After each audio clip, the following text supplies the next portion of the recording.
ತಂದೆ ತಾಯಿ ಇಬ್ರು ಇಟ್ಸ್ ಎ ಲವ್ ಮ್ಯಾರೇಜ್. ಅವ್ರು ಫಸ್ಟ್ ಅವ್ರಿಗೆ ಫಿದಾ ಆಗಿದ್ದು ಅಲ್ಲೊಂದು ಟೈಪಿಂಗ್ ಇನ್ಸ್ಟಿಟ್ಯೂಟ್, ನಮ್ಮ ತಾಯಿ ಟೈಪಿಂಗ್ ಇನ್ಸ್ಟಿಟ್ಯೂಟ್ಗೆ ಹೋಗ್ತಾ ಇದ್ರು.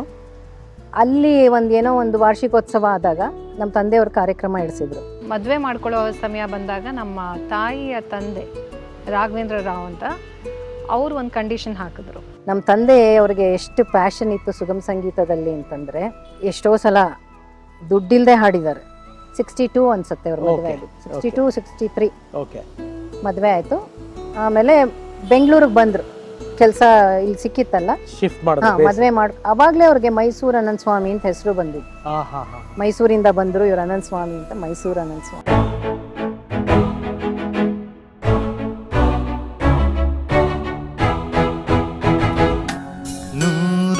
ನೂರೊಂದು ನೆನಪು.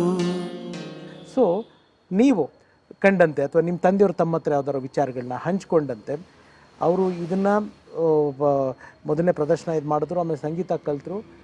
ಸಂಗೀತದಲ್ಲಿ ಪರಿಣಿತಿ ತಗೊಳ್ಬೇಕಾದ್ರೇ ಏನೋ ಒಂದು ಎಂಪ್ಲಾಯ್ ಆಗು ಸೇರಿದರು ಅಂತ ಕೇಳ್ಪಟ್ಟೆ. ಕೆಲಸ ಅದಕ್ಕೆ ಇನ್ನೊಂದು ಕತೆ ಇದೆ, ನಾನೇ ಮಾತಾಡ್ತಾ ಇದ್ದೀನಿ. ಇರ್ಲಿ ತೊಂದರೆ ಹೇಳಿ. ಸೊ ನಮ್ಮ ತಂದೆ ತಾಯಿ ಇಬ್ರು it's A love marriage. Okay. ಅಮ್ಮ ಮೈಸೂರಿನವರೇನಾ? ಇಬ್ರು ಮೈಸೂರಿನವರೇ, ಬೇರೆ ಬೇರೆ ಬೀದಿ, ಆಕ್ಚುಲಿ ಹಿಂದೆ ಮುಂದೆ ಬೀದಿ. ಯಾವ ಏರಿಯಾ? ಕೃಷ್ಣಮೂರ್ತಿಪುರ.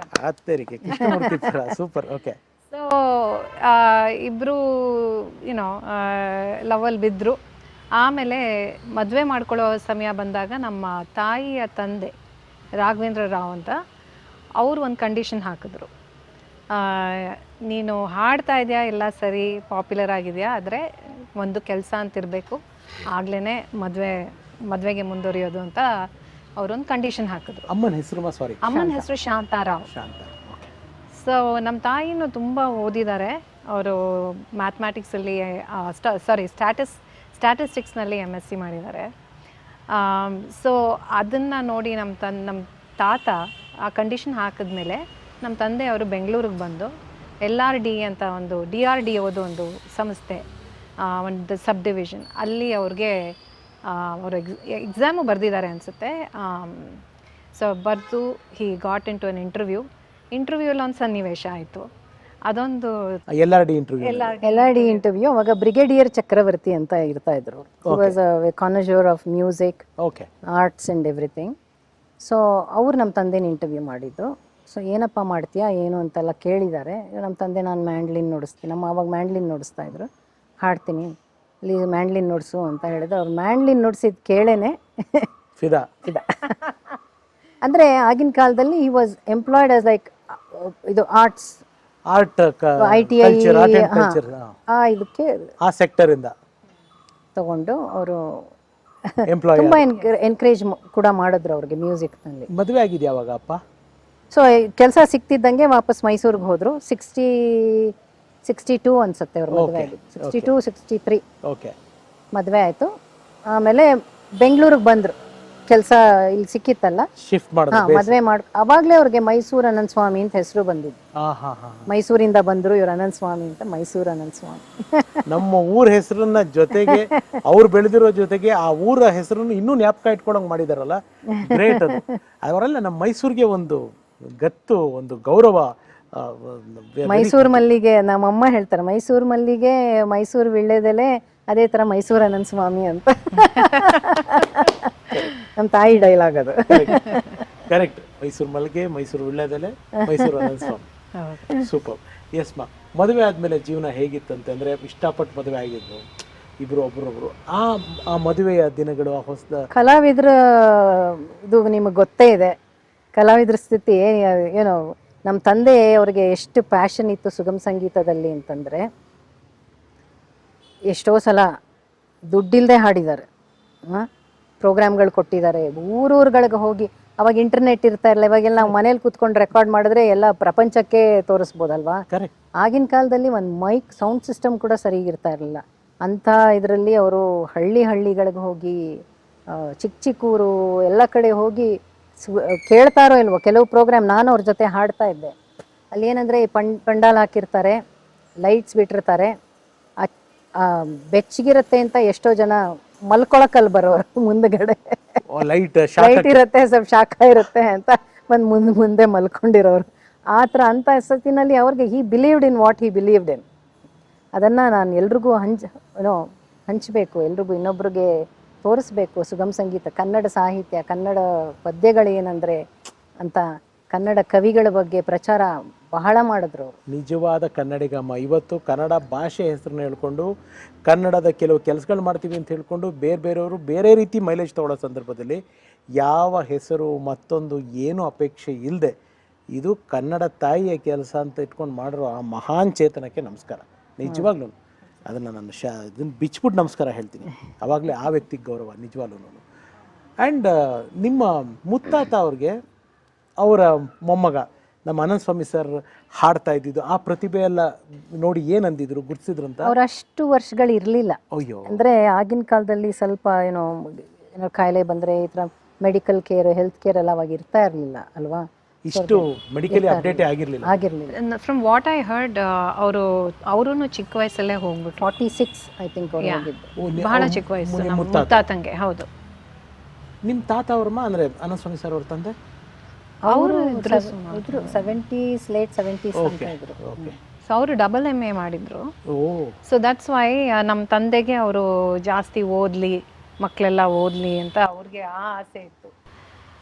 ಮುಂಚೆ ಅವ್ರು ಅಷ್ಟೇ ಎನ್ಕರೇಜ್ ಮಾಡ್ತಿರ್ಲಿಲ್ಲ. ಅನಂತ ಸ್ವಾಮಿ ಸರ್ ಅವ್ರು ಓದಿದ್ದು ಕ್ವಾಲಿಫಿಕೇಶನ್ ಅಕಾಡೆಮಿಕ್ BSc ಮಾಡಿದ್ರು. ಓ, ಗ್ರಾಜ್ಯುಯೇಟ್ ಅನ್ಸುತ್ತೆ. ನನಗೆ I don't think he was a graduate ಎಲ್ಲ ಕಾಲೇಜ್ಗೆ ಹೋಗಿದ್ರು. ಕಾಲೇಜ್ ಅಂತಲೂ ಹೋಗ್ತಾ ಇದ್ರು. ಬಿಕಾಸ್ ದಟ್ಸ್ ವೇರ್ ನಮ್ಮ ತಾಯಿನ ಮೀಟ್ ಮಾಡಿದ್ದು. ಓಕೆ, ಮೈಸೂರು. ಹಾಗಾಗಿ ಬಟ್ ಒನ್ ಥಿಂಗ್ ನಿಮ್ಮಿಬ್ಬರಿಗೂ ನಾನು ಹೇಳಬೇಕು, ನಿಮ್ಮ ತಂದೆಯವ್ರ ಬಗ್ಗೆ ಮಾತಾಡೋಕ್ಕಿಂತ ಮುಂಚೆ ನಿಮ್ಮ ಕನ್ನಡಕ್ಕೆ ನನ್ನ ಸಾಷ್ಟಾಂಗ ನಮಸ್ಕಾರಗಳು. ಯಾಕೆ ಅಂತ ಹೇಳ್ತೀನಿ. ಅಫ್ಕೋರ್ಸ್ ನೀವು ಕನ್ನಡದವರೇ, ನಮ್ಮ ಮೈಸೂರಿನವರೇ ಎಲ್ಲ ಸರಿ. ನೀವು ಇವಾಗ ಅಮೆರಿಕಾದಲ್ಲಿದ್ದೀರಾ. ನಾನು ನೋಡ್ದಂಗೆ ನನ್ನ ಸರ್ಕಲಲ್ಲೇ ಅಥವಾ ನನ್ನ ಫ್ಯಾಮಿಲಿ ಸರ್ಕಲಲ್ಲೇ, ಫ್ರೆಂಡ್ ಸರ್ಕಲ್ನಲ್ಲೇ ಕೇವಲ ಒಂದು 6 ತಿಂಗಳು 1 ವರ್ಷ ಲೋಡ್ ಬಂದರೆ ಆಕ್ಸೆಂಟ್ ಹಾಕಿ ಮಾತಾಡ್ತಾರೆ. ಅಂಥದ್ರಲ್ಲಿ ಎಷ್ಟು ನಮಗಿಂತ ಚೆನ್ನಾಗಿ ಕನ್ನಡ ಮಾತಾಡ್ತಾ ಇದ್ದೀರಾ ನೀವು. Thank you. ತುಂಬ ಖುಷಿ ಆಯಿತು ಮ್ಯಾಮ್. ನಾನು ಮನಸ್ಫೂರ್ತಿಯಾಗಿ ಹೇಳ್ತಾ ಇದ್ದೇನೆ. ಎಲ್ಲೂ ಆಕ್ಸೆಂಟ್ಗಳಾಗದೆ ಒಂದು ಆ ಪಾಶ್ಚಾತ್ಯದ ಕೆಲವು ಇನ್ಫ್ಲುಯೆನ್ಸ್ ಆಗುತ್ತೆ ಕೆಲವು ನಮ್ಮ ಕನ್ನಡ ಭಾಷೆಗಳಲ್ಲಿ. ಅದಿಲ್ಲದೆ ಸ್ವಚ್ಛ ನಮ್ಮ ಮೈಸೂರು ಕನ್ನಡನೇ ಮಾತಾಡ್ತಿದ್ದೀರಾ. ತುಂಬ ತುಂಬ ಖುಷಿ ಆಯಿತು. ನಾನು ಬಿಫೋರ್ ಮರೆಯೋಕ್ಕೆ ಮುಂಚೆ ಅದನ್ನು ನಾನು ನಿಮ್ಗೆ ಹೇಳಬೇಕು, ಅದನ್ನು ಅಕ್ನಾಲೇಜ್ ಮಾಡಬೇಕಾಗಿತ್ತು. ಎಸ್ ಮ್ಯಾಮ್, ಮದುವೆ ಆಯಿತು. ಮದುವೆ ಆದಮೇಲೆ ಸಾರು ಅನಂತಸ್ವಾಮಿ ಸಾರು ಮೊದಲ ಕಂಪೋಸಿಂಗ್ ಅಂದರೆ ಅದು ಕ್ಯಾಸೆಟ್ ಮೂಲಕ ಬಂದಿದ್ದು ಅಂತಲೇ ಇಲ್ಲ, ಅವರು ಒಂದು ಗುಣಿಗಿದ್ದು ಅಥವಾ ಈ ಹಾಡು ಅಂತ ನಿಮ್ಮ ತಾಯಿಯವ್ರಿಗೆ ಕೇಳಿಸಿದ್ದು ಯಾವುದಂತೆ, ಏನಾದರೂ ಅದ್ರ ಬಗ್ಗೆ ಮಾಹಿತಿ?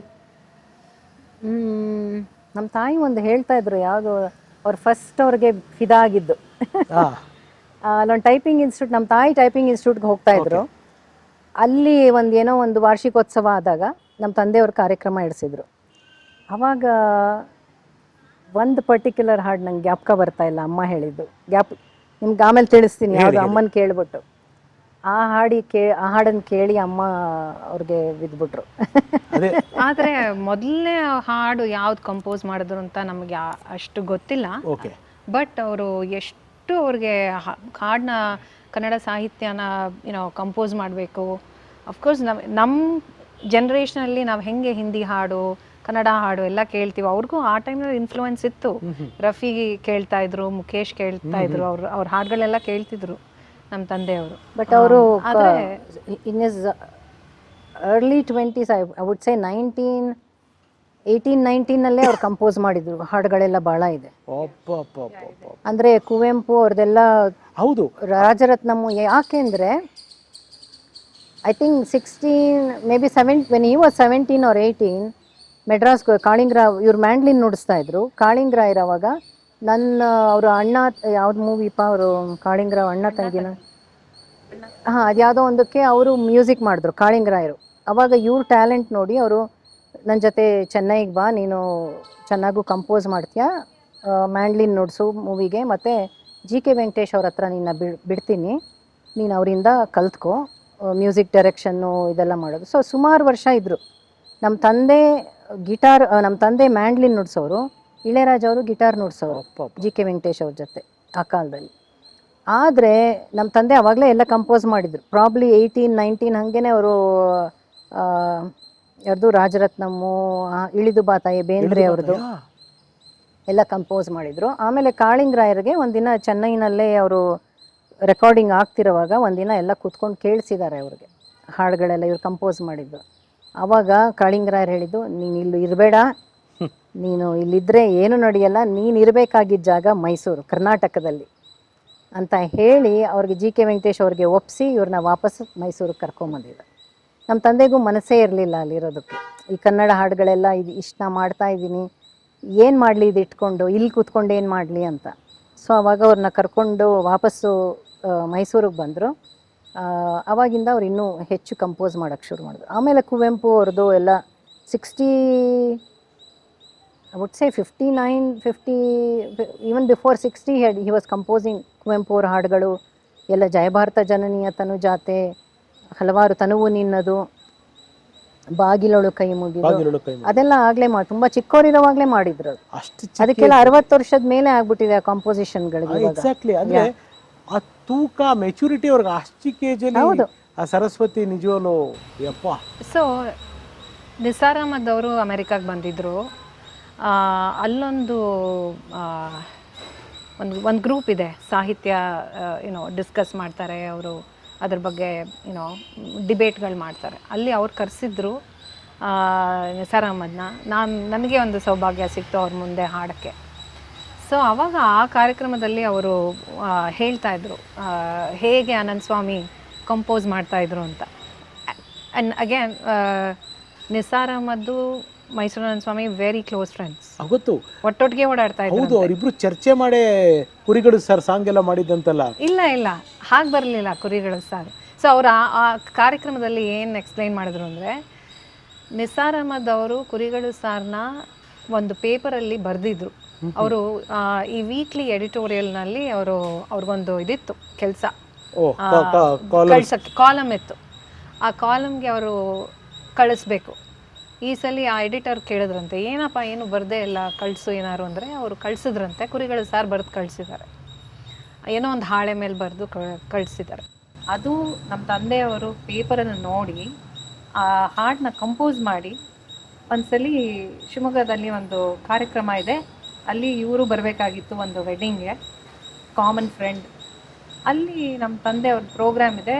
ನಿಸಾರ್ ಅಹಮದ್ ಹೋಗ್ತಾರೆ ಸ್ವಲ್ಪ ಲೇಟಾಗಿ, ಹೋಗ್ತಾರೆ. ಅಲ್ಲಿ ಆಗ್ಲೇ ಕುರಿಗಳು ಸರ್ ಎಲ್ಲರೂ ಆಡಿಯನ್ಸಲ್ಲಿ ಕೂತ್ಕೊಂಡಿರೋರು ಮಾಡ್ತಾ ಇದ್ದಾರೆ.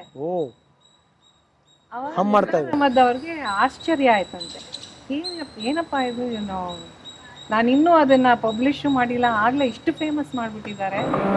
ಕುರಿಗಳು ಕುರಿಗಳು ಕುರಿಗಳು ಕುರಿಗಳು ಸಾಗಿದ್ದೆ ಗುರಿಗಳು ಮಂದೆಯಲ್ಲಿ ಬಂದಾಗಿ ಸ್ವಂತತೆಯ ಬಂದಾಗಿ ಅದರ ಬಾಲಗಿದು ಮತ್ತೆ ಇದರ ಬಾಲ ಅದು ಮೂತಿ ಗಡಿ ಕುಕ್ಕಿಸಿ ತಲೆ ತಕ್ಕಿಸಿ ಅಂಡಲೆಯುವ ನಾವು ನೀವು ಕುರಿಗಳು ಕುರಿಗಳು ಕುರಿಗಳು. ಅದು ಇವತ್ತಿಗೂ ನಮ್ಮ ಕನ್ನಡದ ಎಂಥ ಗೀತೆ ಮಾತು, ನಮ್ಮ ರಾಜ್ಯ ಗೀತೆ, ನಮ್ಮ ಹೆಮ್ಮೆಯ ಗೀತೆ. ನಿತ್ಯೋತ್ಸವ, ತಾಯಿ ನಿತ್ಯೋತ್ಸವ ಇರ್ಬೋದು, ಇಳಿದುಬಾ ಇರ್ಬೋದು. ಆ್ಯಂಡ್ ಯಾವ ಮೋಹನ, ಅಯ್ಯಪ್ಪ. ಸೊ ನನ್ನ ಪಾಯಿಂಟ್ ಏನಂದರೆ, ನಮ್ಮ ತಂದೆಗೆ ಅಷ್ಟು ಆಸಕ್ತಿ ಇತ್ತು ಕಂಪೋಸ್ ಮಾಡಬೇಕು, ಅದನ್ನು ಎಲ್ಲರಿಗೂ ಕೇಳಿಸಿ. ಜೋಗದ ಸಿರಿ ಬೆಳಕಿನಲ್ಲಿ ತುಂಗೆಯ ತೆನೆ ಬಳುಕಿನಲ್ಲಿ ಸತ್ಯಾತಿಯಲ್ಲೋ ಹದದಿರವು ತುಂಗದ ನಿಲುಕಿನಲ್ಲಿ ನಿತ್ಯ ಹರಿತ್ವರ್ಣವನದ ತೇಗ ಗಂಧ ತರುಗಳಲ್ಲಿ ನಿತ್ಯೋತ್ಸವ ತಾಯಿ ನಿತ್ಯೋತ್ಸವ ನಿನಗೆ ನಿತ್ಯೋತ್ಸವ ತಾಯಿ ನಿತ್ಯೋತ್ಸವ. ಆ ಕಾಲದಲ್ಲಿ ಇವರೆಲ್ಲ ಬರೋರು, ನಮ್ಮ ಮನೆ ಕವಿಗಳು ಬರೋರು, ಎಲ್ಲರೂ ಬರೋರು. ಎಷ್ಟೋ ಜನ ನಮಗೆ ಅವಾಗ ಗೊತ್ತಾಗ್ತಿರ್ಲಿಲ್ಲ, ವ್ಯಾಲ್ಯೂ ಗೊತ್ತಾಗ್ತಿರ್ಲಿಲ್ಲ. ಬಟ್ ನಾವು ತುಂಬ ಚಿಕ್ಕವರು, ಚಿಕ್ಕ ಏಜ್ ಅಲ್ಲ. ಬಟ್ ನಮ್ಗೆ ಆ ಇನ್ಫ್ಲುಯೆನ್ಸಸ್ ಎಲ್ಲ ಇರ್ತಾ ಇತ್ತು. ಒಂದು ಸಮಯದಲ್ಲಿ ಮಾಸ್ತಿ ವೆಂಕಟೇಶ ಅಯ್ಯಂಗಾರ್ ನಮ್ಮನೆ ರೋಡೆ, ಆಮೇಲೆ ದೊಡ್ಡರಂಗೇಗೌಡರು ಬಂದರು. ಅಂದರೆ ಬಾಡಿಗೆ ಮನೆಯಲ್ಲಿದ್ದರು ಅವಾಗ, ನಾವು ಬಾಡಿಗೆ ಮನೇಲೇ ಇದ್ದಿದ್ದು. ದೊಡ್ಡರಂಗೇಗೌಡರು, ಸುಮತಿ ಇಂದ್ರ ನಾಡಿಗು ನಮ್ಮ ರೋಡಲ್ಲೇ ಇರ್ತಾ ಇದ್ರು. ನಾವೆಲ್ಲ ಅವ್ರನ್ನ ದಿನ ಬೆಳಗಾದ್ರೆ ನೋಡ್ತಾ ಇರ್ತಿದ್ವಿ.